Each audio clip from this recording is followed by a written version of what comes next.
while we're waiting for it, I'll introduce myself. I'm Colin. I'm the Northern Ireland rep for Long COVID Kids, but primarily I'm here today because I'm Rosie's dad.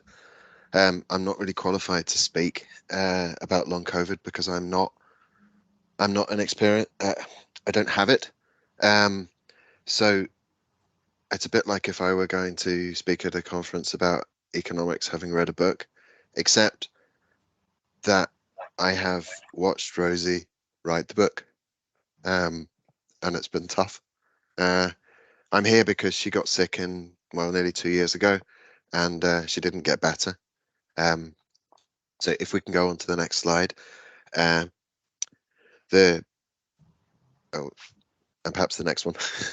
There's one, and again, that's it.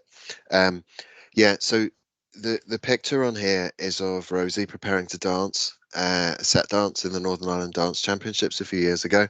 Some of the kids in the videos talked about how they were dancers or how they were fit and healthy. Um, Irish dance is incredibly demanding on the body. Rosie was incredibly fit. Um, and you can see the concentration in her face and the power and the high level of fitness and mental energy that was required for it. Um, Back in November 2019, she won her section of the Ulster Championships with a broken metatarsal, third metatarsal. So we knew that she was tough, but I guess we couldn't imagine how tough she is. She got COVID in 2021, the end of August. 2 years on, she still doesn't have any hope of dancing again. Um, except I think she managed about 30 seconds of a slow slip jig in a workshop in the side of the World Championships that were held in Belfast back in the spring of 2022. Uh, it took her about 2 weeks to recover from that 30 seconds of being upright and dancing. So post-exertional malaise is real. Uh, it's not deconditioning because she can't possibly have been deconditioned immediately that she got the condition, or the illness. So initially her symptoms were mild, but instead of recovering, they just gradually got worse. And um, the mental and emotional distress, I guess, lagged the physical illness. So we watched her first shrinking physically, um, and then her mental state began to crumble into a sort of spiral of decline. I think I saw something in the comments about that, about the importance of mental health, and I couldn't emphasize enough how isolating and miserable it is for kids in this position. Um, so when we secured a referral to the Northern Ireland long COVID or post COVID service, which we only got because Rosie was brave enough to go on TV and give an interview where we were going to explain how she was denied it because she was under 18. And just before we went on air, I got a text message saying that they had decided to allow 16 to 18-year-olds in. But I will let Rosie talk about the long COVID clinic experience because you don't want to hear me, you want to hear her. I think it's more important.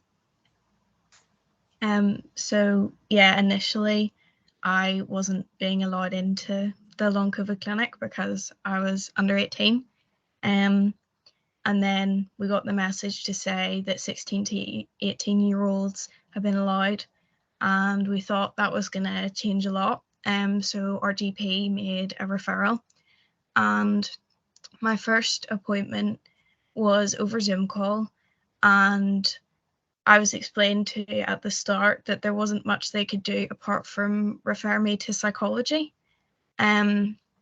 So we had two 45-minute assessments, which the majority of the questions were about mental health, and not how I was actually being affected. And both of those sessions caused me to be feeling awful afterwards. I had a headache, I was exhausted, I was tired, I was in pain, and we didn't really get much from it. And then I was sent a whole load of materials to read, which I really struggle with, and was given a diary to fill out. And then the next meeting was told to start going for 20-minute walks every day, which at the time there was no way I could have done a 20-minute walk every day. And I was also told to increase the time that I go for a walk, which just wasn't possible, and would have been harmful to me. And then after that, I was discharged because they had nothing else. They couldn't help me anymore. So they just they discharged me without really achieving anything from it, which was very disappointing, because we thought after they'd lowered it to 16 to 8-year-olds or to 18-year-olds, we would be getting somewhere, but that didn't happen. This art piece that you can see on the PowerPoint was one that I did in collaboration with other young people from Long COVID Kids. It shows lots of things that we've all been told, because we have long COVID, been told by doctors and family and friends, to give it time, and that all teens are tired, so it's normal, that we're faking it, that we're just pretending to get attention. One of the girls I know through was told that if she thought more positively, she might not be in a wheelchair, which is awful. So I created this piece to kind of show that gaslighting and stuff is a big thing for young people and kids with long COVID.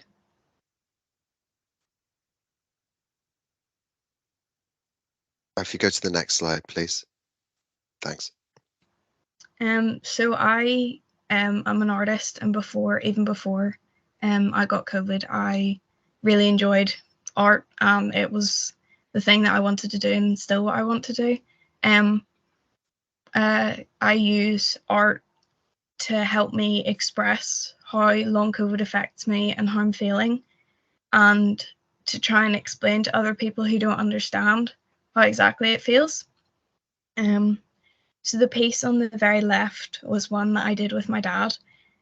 He wrote the haiku, but this was a picture of me when I was younger, and I wanted to show that even though long COVID has taken a lot from me, there's still colour of the old me showing through. And the grey represents how long COVID has drained the important things from my life, like obviously dancing. And then the piece on the top left was one that I created one night when I couldn't sleep because I struggle with insomnia. So I rarely sleep, and when I do sleep, it's only for a couple of hours a night at most. And I wake up just as tired or even more tired than before I went to sleep, and I'm just completely exhausted. So one night I had enough energy and I did this piece to try and explain the impact that not being able to sleep has on you. And even when I do sleep, that it just doesn't help and doesn't make me feel any less tired.